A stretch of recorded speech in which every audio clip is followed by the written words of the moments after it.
Om Swastiastu.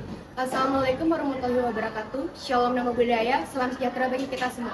Selamat pagi Bapak Ibu Guru SMS Kristen Harapan yang terhormat dan teman-teman sekalian. Marilah kita panjatkan puji syukur kepada Tuhan Yang Maha Esa karena kita bisa berkumpul di tempat ini. Pada kesempatan yang berharga ini, saya Kadikita Maharani, salah satu siswa SMS Kristen Harapan dan salah satu perwakilan kelompok 3 yang membawakan orasi yang bertema kearifan lokal sebagai landasan pembangunan politik dan ekonomi Indonesia. Saat ini kita sedang menghadapi berbagai tantangan seperti tantangan pembangunan ekonomi dan politik yang seperti ketergantungan sumber daya eksternal. Indonesia juga sangat ketergantungan pada ekspor impor yang memenuhi kebutuhan sehari-hari dan memenuhi produk-produk lainnya. Ketergantungan ini membuat ekonomi Indonesia rentan terhadap perubahan harga global dan ketidakstabilan dari luar negeri.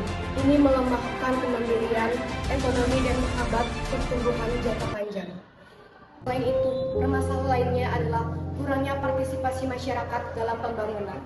Banyak kebijakan pembangunan yang diambil tanpa melibatkan partisipasi aktif masyarakat. Akibatnya, kebijakan yang dibuat seringkali tidak sesuai dengan kebutuhan masyarakat di tingkat lokal.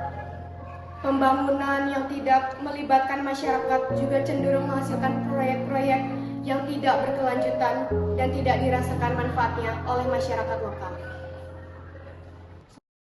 Indonesia adalah negara yang kaya dengan tradisi, budaya, dan kearifan lokal yang secara turun-menurun.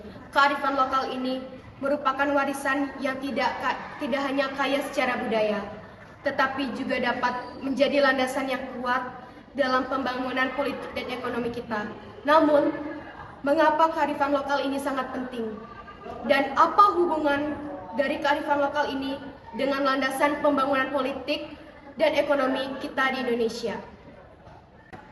Kearifan lokal tidak hanya identitas, tetapi juga nilai-nilai dan pengetahuan yang diwariskan oleh nenek moyang kita selama berabad-abad. Gotong royong, musyawarah untuk mufakat, dan pengelolaan sumber daya alam adalah contoh bagaimana kearifan lokal bisa menjaga keseimbangan sosial dan lingkungan kita. Nilai-nilai ini bisa kita jadikan landasan sebagai membangun bangsa yang berdaulat, adil, dan sejahtera.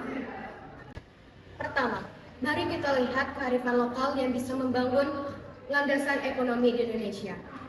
Contoh nyatanya, petani di Bali menggunakan sistem subak yang berbasis komunitas, menjaga kesuburan tanah, dan mencegah kerusakan lingkungan. Sistem irigasi tradisional subak di Bali telah diakui UNESCO sebagai warisan budaya dunia. Subak merupakan contoh kearifan lokal yang telah terbukti efektif dalam mengatur distribusi air bagi pertanian padi secara adil dan berkelanjutan. Sistem ini menjaga keseimbangan ekosistem, meningkatkan hasil panen, dan melibatkan seluruh komunitas dalam pengelolaannya. Hal ini menunjukkan bahwa praktik tradisional dapat mendukung ketahanan pangan dan mengurangi ketergantungan pada teknologi modern atau impor bahan pangan.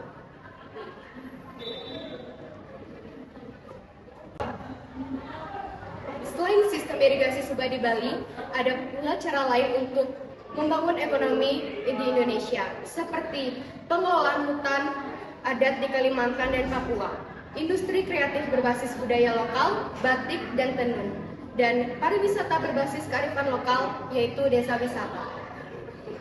Saya mengajak kita semua untuk lebih peduli, lebih terlibat, dan lebih bangga untuk memanfaatkan kearifan lokal yang ada di sekitar kita.